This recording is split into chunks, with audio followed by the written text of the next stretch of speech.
कोई नाव धारा की विपरीत दिशा में 28 किलोमीटर की दूरी 4 घंटे में तथा धारा की दिशा में 44 किलोमीटर की दूरी 4 घंटे में तय करती है, तो धारा की चाल ज्ञात कीजिए। Question number 20। पहले मानना है नाव की चाल। नाव की चाल x मान लेते हैं। धारा की चाल y मान लेते हैं। दिया हुआ नहीं है नाव की चाल, धारा की चाल यहाँ दिया हुआ है। धारा की विपरीत दिशा और धारा की दिशा दिया हुआ है, इसलिए नाव की चाल x, धारा की चाल y माने हैं। इसको में एक चीज़ याद रखना है कि चाल बराबर फार्मूला होता है, चाल बराबर दूरी बटा समय। चाल बराबर दूरी बटा समय। अब यहाँ क्या करना है, कोई नाव धारा की विपरीत दिशा में, तो धारा के विपरीत दिशा में जाएगा तो चाल घटेगा। x माइनस वाई बराबर x माइनस वाई। धारा की दिशा में इधर से धारा आ रहा है और इधर से नाव जा रहा है, तो ई जा रहा है मान लिया जाए जो स्पीड से, इधर से धारा टेलेगा तो इसका तो चाल कम जाएगा।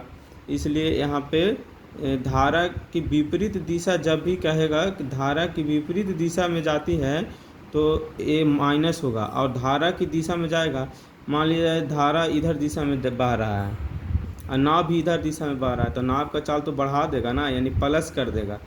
तो जब भी इधर कह रहा है धारा के दिशा में कहेगा तो यहाँ पर प्लस हो जाएगा, तो x माइनस वाई और वो हो जाएगा धारा की दिशा में x प्लस वाई। ये हो गया धारा की विपरीत दिशा में, धारा के विपरीत। ये हो गया धारा की दिशा में, x प्लस वाई।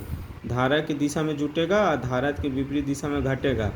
तो कह रहा है कि धारा की दिशा में 28 किलोमीटर की दूरी, तो दूरी ऊपर लिख देंगे 28 किलोमीटर और समय नीचे लिख देंगे 4 घंटा लगाता है, यानी कि कट जाएगा 7 किलोमीटर प्रति घंटा हो जाएगा।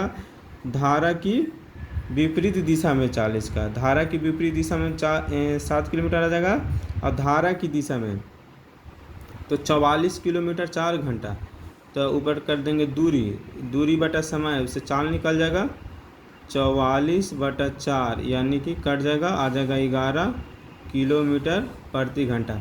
हमेशा धारा की दिशा में चाल प्लस रहेगा धारा के विपरीत दिशा से। देखिए यहाँ से एकदम स्पष्ट पता चल रहा है कि धारा के विपरीत दिशा में चाल कमेगा क्योंकि धारा टेल रहा है। इसका मतलब हो गया कि x माइनस वाई बराबर 7 किलोमीटर प्रति घंटा आ गया, x प्लस वाई बराबर आ गया 11 किलोमीटर प्रति घंटा। अब पूछ रहा है हमें कि धारा की चाल ज्ञात कीजिए, तो धारा की चाल वाई मान है, तो हमें वाई का मान निकालना है। अब ये सब तो लोग पढ़ा ही होगा 9th में। अब यहाँ पे क्या करना है, इसको दो विधि, एक पहले लॉन्ग वाला विधि बता देते हैं।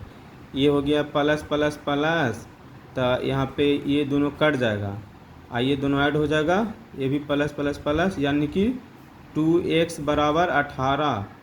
तो x का मान आ गया 9। तो हमसे पूछ रहा है y का मान, तो हम y का मान निकालने के इसको समीकरण 1, इसको समीकरण 2 मान लेते हैं। तो y का मान इसमें रख देंगे तो क्या हो गया, x प्लस 9, तो x के जगह रख देंगे 9 प्लस y बराबर 11। तो y का मान पूछ रहा है, तो 11, 9 उधर जाएगा तो 9 घटेगा यानी 2, यानी y का मान कितना आ गया 2। यही y क्या है, धारा की चाल है, धारा की चाल। अगर नाव की चाल पूछता तो नाव की चाल हमारा आ जाता है यहीं पर 9 किलोमीटर प्रति घंटा, लेकिन पूछ रहा है धारा की चाल, तो धारा की चाल आएगा 2 किलोमीटर प्रति घंटा। इसको डायरेक्ट भी बना, ये तो इतना लॉन्ग विधि से हो गया। अगर डायरेक्ट पूछेगा तो इस तरह का क्वेश्चन, अगर x, ये तो हो गया कि हम लॉन्ग विधि से बता दें। इसको डायरेक्ट अगर x माइनस वाई बराबर 7 दिया रहा है, x प्लस वाई बराबर 11 दिया रहा है, तो इसको अगर इसको में x का मान पूछेगा तो क्या करना है, दोनों के जोड़ के 2 से भागा दे देना। अगर बाई का मान पूछेगा तो दोनों को घटा के 2 से भागा दे देना है। एकदम सिंपल सी, वो टाइम बचाने का एक ही उपाय है। जैसे कि देखिए हमसे पूछ रहा है बाई का मान, तो बाई का मान 11 माइनस 7 बटा 2 यानी कि 4 बटा 2 बराबर 2। इतना तो हम समझाने के लिए इतना लॉन्ग लेके चल गए हैं इसको।